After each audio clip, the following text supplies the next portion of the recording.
变装皇后它是一个职业。那你收过最多的小费是多少？我有收过3万块，是一个人给的，然后就是他就拿着一叠钱，然后就是这样子，辛苦了，你辛苦了。我们在表演的时候，如果客人有给小费，我会对他做一些特别的表演。怎么说？我抓着你，然后我这样转过去下腰，然后如果是1000块的，就会让他就是这样子。哦，我之前有遇过，就直接从我后面，然后伸进去抓我胸部的，然后他抓完之后就说：“啊，你怎么没搂？”我就推开他说：“干你屁事。”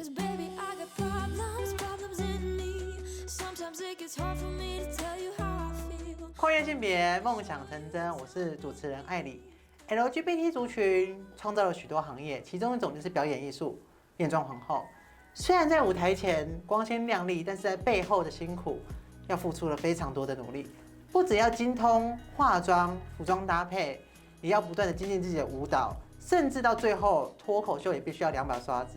所以，我们今天邀请到已经在变装皇后专业从事3年工作的小嗨。Hello， 大家好，我是小孩。那我变装皇后名字叫 Yuji。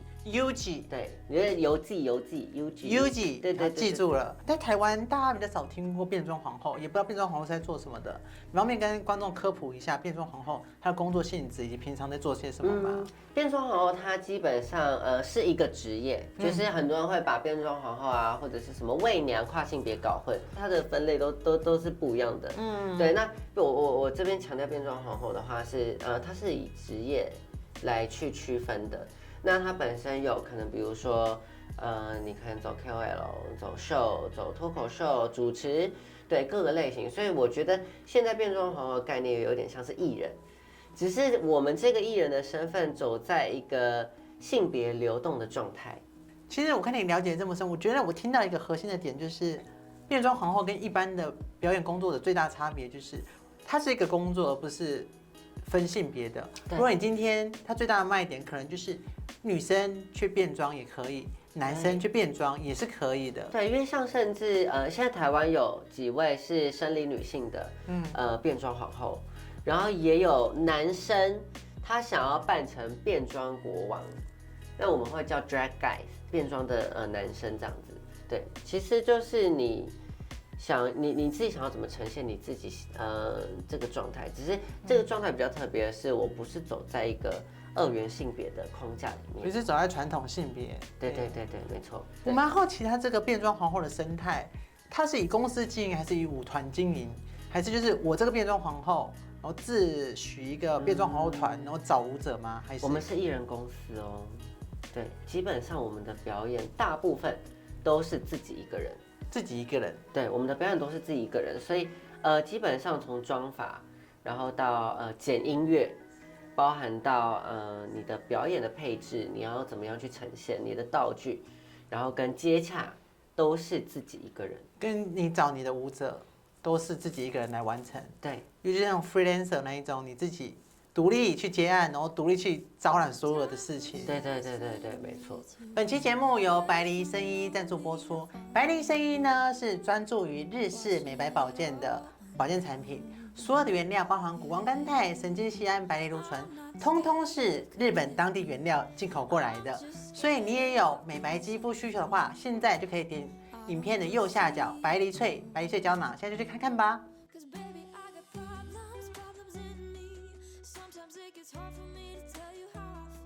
你做变装皇后已经几年啦？像目前3年多，3年差不多3年。对，那我一开始是做变装皇后的舞者，两者之间有什么区别？舞者就是单纯 for 跳舞嘛，当然你可能有 solo 的时候，或者是说像有一些是比较偏互动型的舞者，就是会下去跟客人玩。那舞者有一个跟皇后很大的不同是，一个站 C 位，一个站绿叶。皇后只能有一个吗？可以有很多个，但是如果说今天很多个皇后在舞台上的话，所有都是 C 位。因为现在我对皇后的定位会有一点像是艺人的概念，只是它是以皇后的名字去做称呼。因为像现在台湾很多是偏 KOL 的皇后，然后有一些是走秀的皇后，有人在做脱口秀的演出，然后有一些是 for 跳舞啊，或者是表演的皇后，有些是主持的。对，所以其实皇后现在的类型包罗万象，对，然后风格也包罗万象。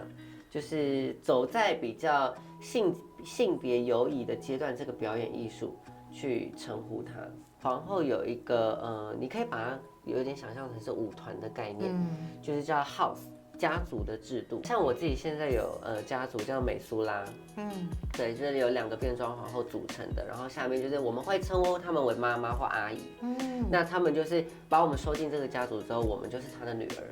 太酷了吧！你可以把它归类成舞团的概念，或者是表演团队的概念，有点像是工会的概念。对，小团队的概念。那这个团队可能是进来是当初可能比如说妈妈喜欢你的表演，或者说今天可能妈妈会教我表演，像我的妈妈就是教我做表演的，那我的姐姐们就是教我化妆的。那这些我觉得有缘分之后，妈妈决定我要把你收入我的女儿。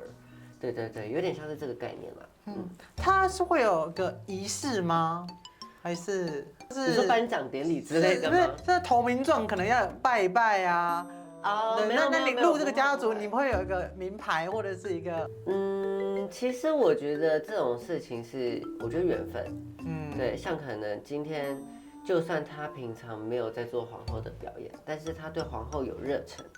我觉得如果今天这个妈妈为了因为她而感动的话，我觉得其实收入自己的家族，其实我觉得也是蛮常见的。那如果有一位姐妹，她很喜欢做表演艺术的工作，然后也想要当变装皇后，那她要具备什么条件才能加入你们的家族？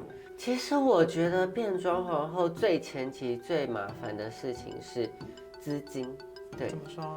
因为我们像包含现在除非像你做造型法，或者是说做可能说你想要说就是大甩发什么的，用买真发的话，其实一顶假发就是1-2万。对，然后包含皇后就是比较有时候会造型比较浮夸一点点，所以买特殊色的发色真发又会更贵。那像包含我们定做的服装，就是大概8000到2万之间。所以你今天要出一套造型，你的成本就蛮高的。那你如果1个月要出4套造型，那就是一笔不小的数目。方便哪天就是现在一场表演下来，那个厂商其实基本上常态的表演大概是到2000到3000之间。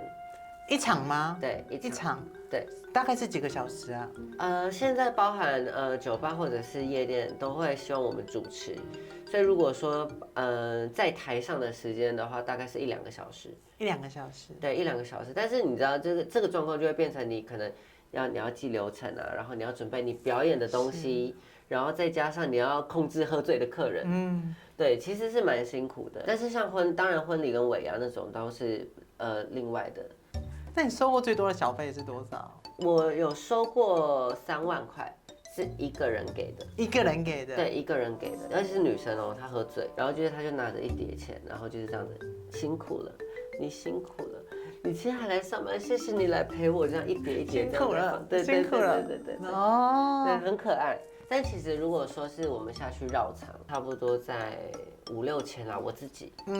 对，大部分都是在舞台上会拿到小费。在舞台上？对，很多人不知道怎么拿小费，就是给表演者，你就手伸出去，我胸口就会过去了。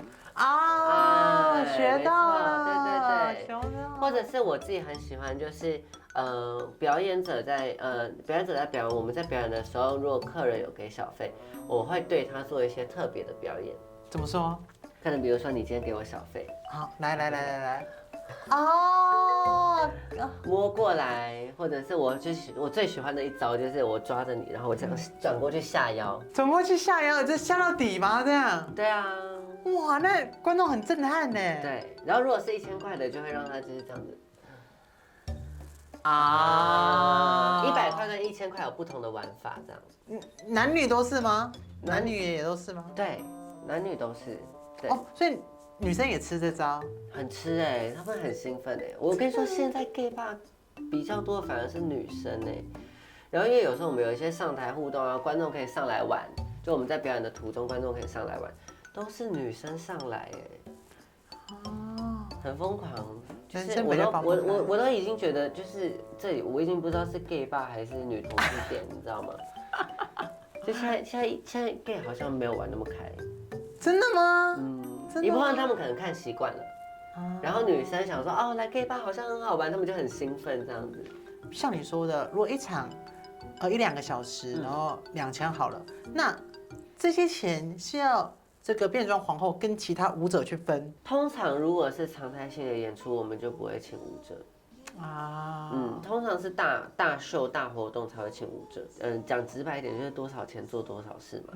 对。如果今天大秀它的费用，它的配可能是1万、2万预算，那当然我们可以请超多舞群啊，对，然后服装超浮夸，这是完全没问题的。那你一开始是以舞者阶段，那你怎么跳到台前去做皇后？就是一开始我是当一个皇后的 dancer。然后那个时候好像我的小费拿的比他多，就大家好像以为我才是皇后。那他会不爽吧？就是后来就没找我啦。对，但是就是后来就是因为接触了皇后圈嘛，然后就是很多的前辈的皇后，他们就会说，哎，你既然也会表演，那你也会化妆，你也会做造型、服装，那你要不要自己出来试试看？何不自己出来做？对啊，就是反正就已经被东家那个嫌弃了，就是被淘汰了，那我就自然出来当东家这样子。那我自己现在目前想要往国外发展，哪一个国家啊？像我5月会去泰国，对，会去泰国表演，然后像去年有去菲律宾，然后最近也有在接洽新加坡跟日本。对，往海外市场发展。对，要想让国外看看，台湾的皇后长什么样子，因为其实每个地区的皇后都不太一样。像泰国就很明显，就是泰国的皇后大部分都是跨性别。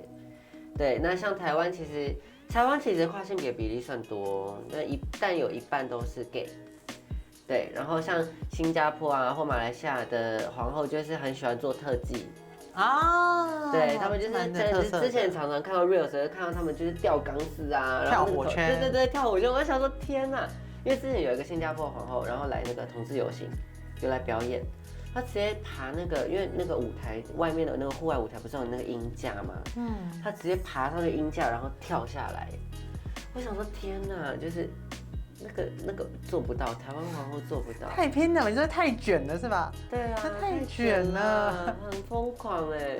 变装皇后其实基本上，除非你是，比如说我今天就是想扮碧昂斯，我今天就是致敬小甜甜布兰妮，对，那除非这样子，其实基本上皇后都会有自己的风格跟自己喜欢的穿搭。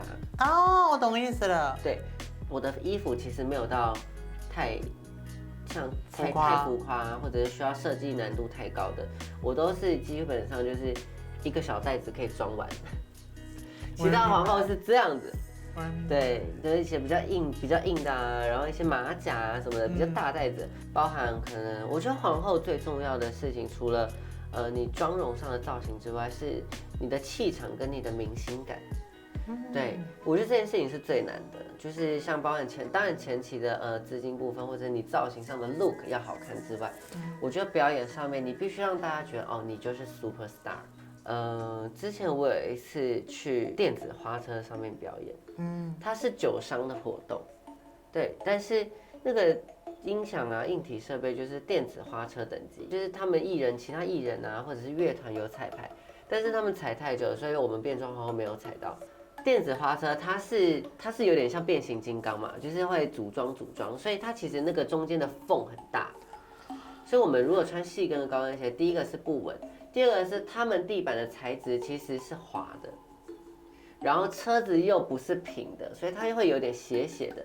那我们有时候要下去跟观众互动的时候，走那个楼梯的时候，你就是会感觉到你就是这样子在走的，就是斜的。一部分第一个是场域，第一个已经很难控制了，第二个是当天我们在表演的时候，音响出状况，音乐放不出来，我们就站在舞台上10分钟，好尬哦，超级尴尬。然后大家就一开始会尖叫，是不是？然后最后1分钟过后，大家全场安静，然后剩下9分钟，我们就是站在那边不知道要干嘛，就 pose 在那边，对 ，pose 在那边。然后很多那种直男的场，就是你知道，就是电子花车旁边就是一堆那种阿伯，然后在下象棋的、啊，然后卖结冰水的，都在旁边，然后就在那边看。然后旁边的小朋友就说：“哎、那个是男生还是女生啊？”这样子，现场就是尴尬到不行。尴尬，天哪！对，蛮多观众现在也都蛮尊重表演者的，因为我之前有遇过，甚至是直接就是他也没给小费哦，就直接从我后面然后伸进去抓我胸部的，而且是女生。那你有报警吗？还是我就推开啊，因为那时候还没做胸部，然后他抓完之后就说，哎，你没有隆哦。他说哈，你怎么没隆？我就推开他说干你屁事。对，然后安管就过来了。那没礼貌了吗？对啊，很没礼貌。但现在大家就我们都会宣导了，就是我们很贵，不要触碰我们。对，这是个好的宣导。对，这是好的宣导。除非你拿小费出来这样子啊，小费出来我们会给你一些 special。明白了，明白了。对。你目前自己有做哪些整形吗？我只有做脸的话，我只有打嘴唇跟卧蚕。很好看，鼻子很好看哎。真的吗？我也鼻子也有做哎，很好看哎。很多人说有鼻子有做，但是因为我以前的鼻子比较肉，不知道为什么，然后以前就会想说，好像要不要去缩个鼻翼啊或什么的，但后来我又想说，算了，这是自己的特色，好像也不用到真的要追求什么很精致的脸，真实的自己。因为我觉得女生有一点点英气是性感的，因为尤其是我们像做变装皇后啊，我们需要很明显的立体的五官，然后很深的轮廓，或者是说，我们在表演的时候，这样子做的呈现跟浮夸的妆容、欧美的妆容去呈现会比较有表演感。身体呢？目前只有做胸部，假体，对假体。但我本身也有吃荷尔蒙，所以我那时候长到 B 哦，我那时候那算长蛮多的哎。对，我觉得蛮厉害的。然后对，那就是挤的时候会有沟这样子。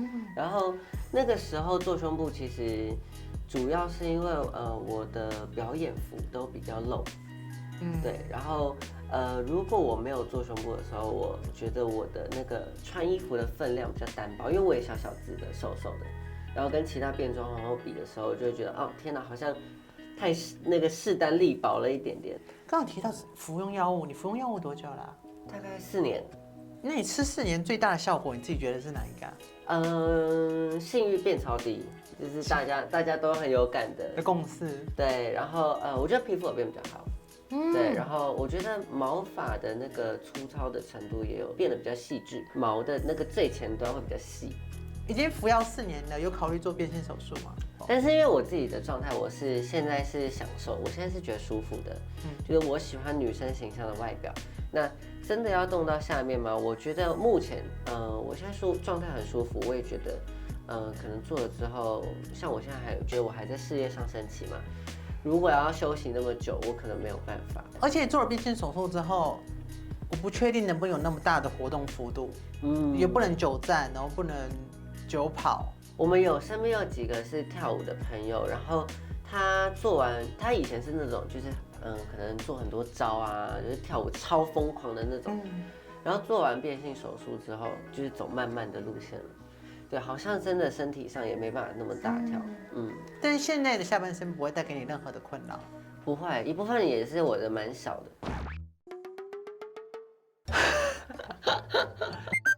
我自己的心理层面比较偏酷儿，对，我喜欢女生形象的外表，对，但是你如果要把我当男生，我其实也无所谓，对，因为我就是漂亮的样子就好了。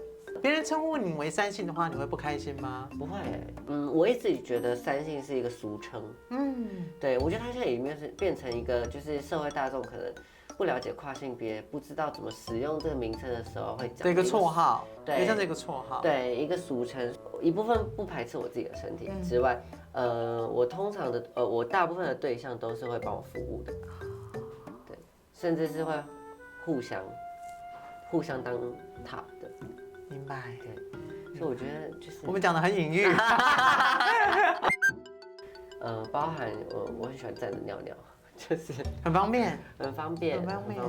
我跟你说，之前有一次很好笑，是我跟我家人去韩国，然后他们那个时候就是我爸，我不知道为什么，我爸很喜欢跟我一起去上厕所。我就是因为我就是虽然就是已经现在这个样子，但我回家的时候会稍微保守一点点，就是素颜啊，然后就是把头发扎起来这样子。对。但是我先说这个状况是因为我们家庭是本身就是全部的女生都不化妆，全部的女生都不打扮，就是像素颜，对，自然派，然后穿那种就是很怂的七分裤，然后棉裤，对那种家庭，对，所以我只要一回家化妆，大家就会觉得我很突兀。对对对，主要是因为我们家庭的状况是长这个样子，而不是因为性别的关系。对，不是因为性别的关系，对。家人本身都已经接受了，就已经完全接受，不管是你的职业或是你的身份。我觉得爸爸可能还没有到很接受，对，因为我做完之后，他也有跟我说，就是他今天第一句话问我说：“那你这样是不是交女朋友比较困难啊？”然后我就跟他说：“不会啊，只是现在喜欢我的都是女同志。” OK。对，然后像他后来也有问说，就是那你可不可以把胸部拿掉？ Oh my god。对，他有问过我这个。那你怎么说？我跟他说：“你给我钱，我可以拿掉，但我会再装一个更大的。”我就这样跟我爸讲。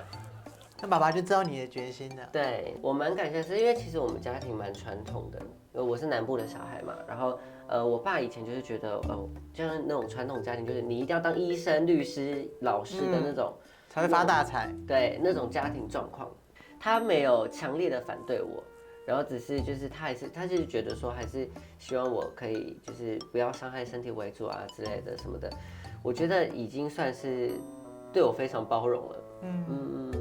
然后我妈就是完全 OK 啦。对，我妈生日我那时候隆乳的时候，我妈就跟我说：“啊，你要做多大？”我说：“应该大 C 小 D 吧。”这样，我妈就说：“啊，不就是比我大，还是一起去做这样。”可以。我妈很可爱，对。然后最近她也是会跟我就是问说：“哎，我最近那个眼袋是不是要抽一下？”对对对，就是妈妈也是爱美的。对，就会互相聊天这样。但当初从台南移到台北这边的时候，是跟家人说哦，我要去台北做变装皇后吗？还是？我一开始在台北读大学，对，然后就顺理成章的因为我本身高中的时候就有接触舞蹈，所以我大一大二的时候就已经有在接舞者的工作，对。但是我到大三的时候开始接触变装皇后，那毕竟表演艺术的产业，它就是本身在北部是比较发达的，是对，所以我就是大学毕业之后，我就顺理成章就继续待在台北工作，对，那我蛮好奇的，因为就像你刚刚说的，家人是比较保守的思想，想要说律师、老师、医生这种行业，你怎么会突然选了一个戏剧系？这个会跟家里有些想法的冲突吗？其实我觉得很妙的事情是，虽然爸爸妈妈一定要觉得说，哦，当医生、律师啊才是好的，但是我爸从小让我学音乐，对，所以我其实原本是要报就是音乐班的，就是我小时候是学长笛、小提琴跟钢琴，然后后来国中的时候有去学爵士鼓，对，但是后来就叛逆，就是高中的时候跑去跳舞，但我爸跟我妈好像也就是觉得，就是你开心就好。对，他们一开始以为我是兴趣吧，对，然后到后来慢慢的就是好像我真的有认真想要从事这个未来的职业，然后我爸就是可能我不知道我爸跟我妈好像就觉得我好像以后要当明星，他们就觉得我好像要走演艺，对，然后他们就觉得说他们好像看了一些什么吴宗宪啊，然后什么蓝心湄啊，就好像觉得好像也蛮赚钱的，他们就觉得好像 OK， 开始发展那个新妈的梦想，对，开始发展新妈的，然后感觉那个钞票已经进来的感觉，这样。对。然后我现在因为我之前大学的时候，我又开始跳舞者嘛，然后他说你这样子，你都就是偶尔可以去上节目啊，然后我看最近自媒体很红啊，你要拍个什么影片啊什么的，我爸都会这样跟我讲。这么苛刻，爸爸是经纪人吗？很像我爸很像。然后我就跟他说，好了，我就先好好跳舞这样子。然后后来做变装皇后什么的，他就说，你现在做变装皇后，你可以发展一下啊，不要只表演啊，你要去接一些节目啊什么什么的。我想说，天哪，我爸好严格，太严苛，压力这么大。对我爸很疯好可爱。对我爸就觉得自己就是自己小孩要当明星这样子。那你是上来台北之后，然后接触到戏剧系之后，才开始接触到跨性别吗？我那时候认为我自己是跨性别，大概是大一大二的时候。对，那个时候本身因为我是有学跳舞嘛，然后有一些 voguing 跟 waking 的舞风，这两个风格都是在同志的文化下诞生出来的产物。对，所以其实那个时候就已经有很多的包含 trans， 包含我们会称为drag queen。或者是femme queen 啊，就是所谓的女性形象的代表。对，所以那个时候就开始有认识到跨性别这个名词。对，那个时候我就觉得我自己是跨性别。那到了戏剧系之后，反而心理层面比较偏向酷儿。对，因为那时候剧场的时候，我觉得很妙的事情是，剧场有分两种，一种是你不管怎么演，你都是你自己。不管怎么演都是你自己，就是你今天演杀手，你今天演警察，观众都会觉得哦，这个是你自己的角色。对，那其实我后来就发现说，其实中性的状态就是包含说我们日常生活中，今天不要说男生女生，就是跨性别这个身份，其实我们每个人在任何时候都是扮演不同的生活角色。你今天是一个接受访谈的人，你今天是一个出门倒垃圾的人，你今天是一个出门买菜的人，你今天是学生老师。对，其实我觉得不用我自己现在不会归类说我自己是身为跨性别或什么的，我会觉得说我今天是在这个过程中我是扮演什么样的角色，去做不同角色的切换。其实我觉得这样子对我来说，我的生命经验是相对觉得更有趣的、更丰富的。对，我会觉得是更丰富的。你交过几任男朋友啊？这么多？没有，数要借你数吗？因为我在想，因为我也有交女朋友，我是泛性恋，女生1个 ，gay 3个，直男2个，然后跨男1个。忘拿计算机啊，太扯了吧？对，因为我以前谈恋爱还是比较需要 sex， 对，因为像之前还没有吃荷尔蒙的时候比较闲。比较闲，就是你知道那个兴奋上来之后，还是需要一些性方面的，但我也是可以接受女生下面的，对。但是后来有一阵子比较喜欢男生的，体态，身体，对，身体的状态，就是在性对，然后性方面，那个时候又是还没有接触到跨性别这件事情，所以就觉得自己是一个 gay， 对，所以那时候就是一口气交了3个这样子。应该说，我自己都那么的。不在意我们这些名词啊，或者是自己的状态或身份，我为什么要去排斥说，我一定只想要认识男生或女生？为什么只想要认识男同志、女同志这样？对啊，不要去受限自己。对，所以才找到现在的男朋友。怎么认识的啊？工作，他也是就是拍短影片的，然后之前拍过短影片工作的时候认识的，所以他不会建议你的身份。他一开始看到我的时候觉得漂亮的。然后一听到声音，我吓一跳这样的，哇，对，有这样子，然后到后来就自然而然就是好像他也不太介意，但我一开始蛮怕，因为他是那种真的超级直男的那种类型，我相信就是还没有做的时候，我觉得大家会很害怕说，他会不会就是到最后没有办法接受我的身体，对，所以我那个时候我们暧昧了3个月吧。对，才确定说他是真的完全可以接受我们才在一起。因为直男很常看到外表就觉得就是女生啊，就是女生没怎么样。对，裤子一脱愣住了，就是这样，就是说我无法这样。对，所以他其实是可以完全接受的，就是在性方面也是，对，很 OK， 一个晚上5次。但是我觉得有很酷的一点是，他身边都是比较偏，就是加酒类型的，因为他之前是直军，对，然后就是会比较多加酒或者那种真的超级直的那种，然后甚至他们有些就是知道我的身份之后，他们会跟我的男朋友说，为什么你不找一个正常的女生就好了？因为他其实也是长得蛮帅的，然后他就会说，为什么不找一个正常女生，要找一个这么麻烦的？对，但是我觉得那时候都是因为他们还不了解我，因为那时候之后我们有见面啊、吃饭什么的，然后因为他们有一些就是很早结婚生小孩的，然后我还会帮他们带小孩啊什么的，然后那个男生就印象很好、很深刻，就是他那时候就说会帮我带小孩的都是好人，就是会借由认识我们对跨性别改观。可是听到这种话还是很难过吧？就是说你为什么不去找一个正常的女生？我其实还好你看像这种事情我都觉得还好。要是我一听到应该很难过吧？我也想说，就是反正这是我们2个谈恋爱，不关你的事。对，但当然我还是会怕，就是他的男生朋友不接受什么的，所以我都会先问他说，就是你的聚会的场合，朋友聚会的场合我不一定要去，没关系。但如果说你今天想要介绍我给你的朋友认识的话，那我很高兴，也是没有问题的。对。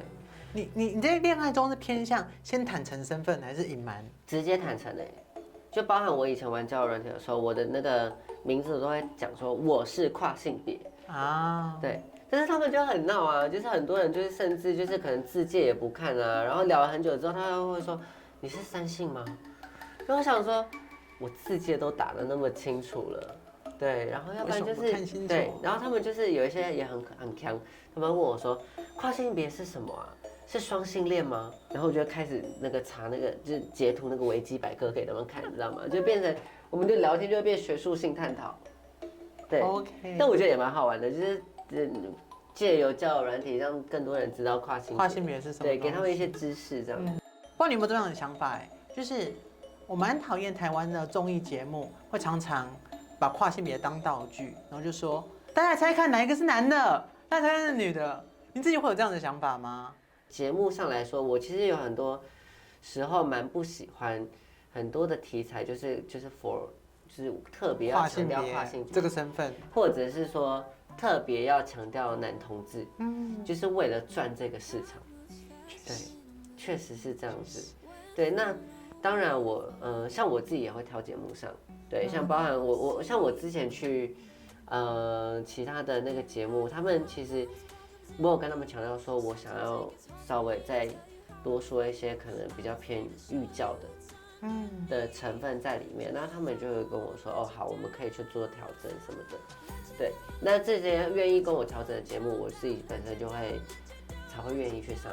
对，不然那种太单纯，那种太垃圾、太拔辣的，就是单纯想要以就是跨性别为卖点，都说你都怎么性爱的啊，你都怎么打炮啊之类的那种节目，就会觉得有点烦了。对，就是有点，我觉得有点太肤浅了。那你自己觉得现在台湾对于跨性别的想法是怎么样？我觉得一半一半。比如说我身边的朋友都是很支持我的，但是当他今天看到另一个跨性别的时候，他可能会有小排斥。对，都是因为今天可能我跟你认识，他们才知道说，哦，原来我们不是你们想象中的那个样子。跨性别不是野兽。对，但是其实我觉得很多跨性别姐妹自己要检讨一下。怎么说？就是我觉得很多时候像包含男同志，有一些比较外显，甚至会比较主动。讲实在一点，就是的确有一些跨性别会卡来出来。卡来出来的意思是会去触碰别人吗？对，就是比较，因为像我们做夜场，我们就很常看到，就比较爱跟人家肢体接触。对，但他不是有意的，他本身的个性就是这样子。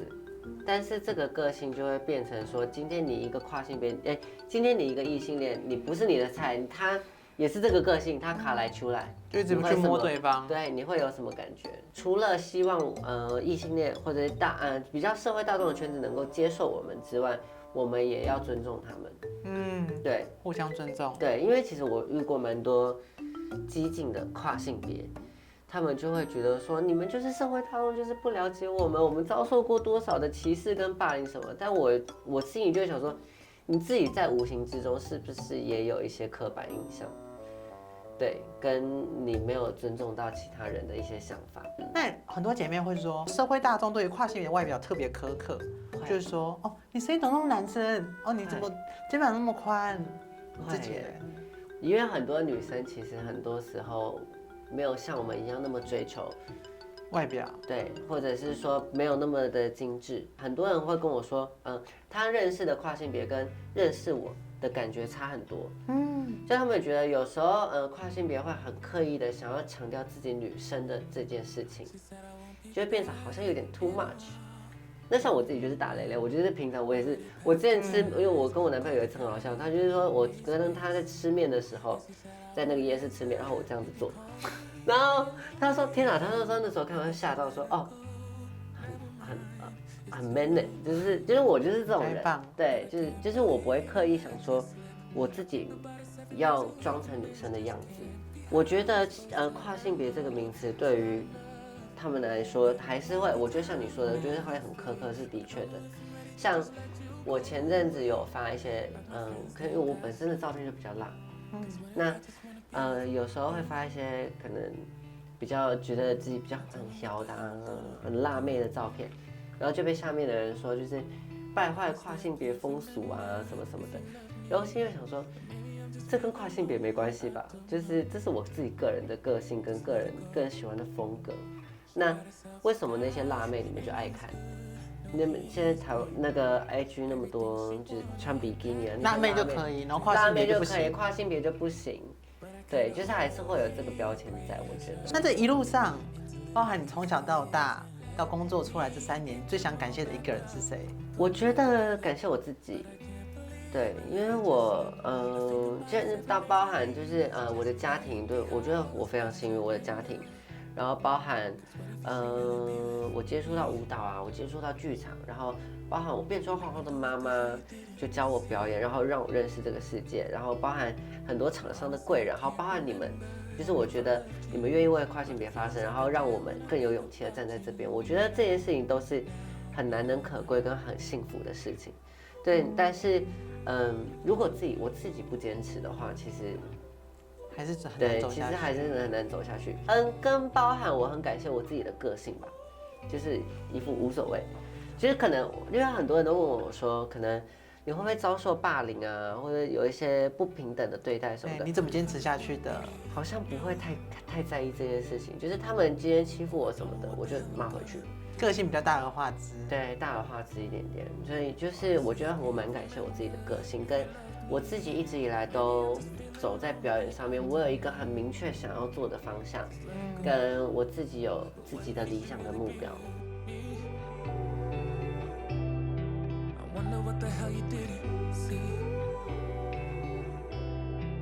Honestly, I can't remember if I loved you, but it feels like I do when I think about you.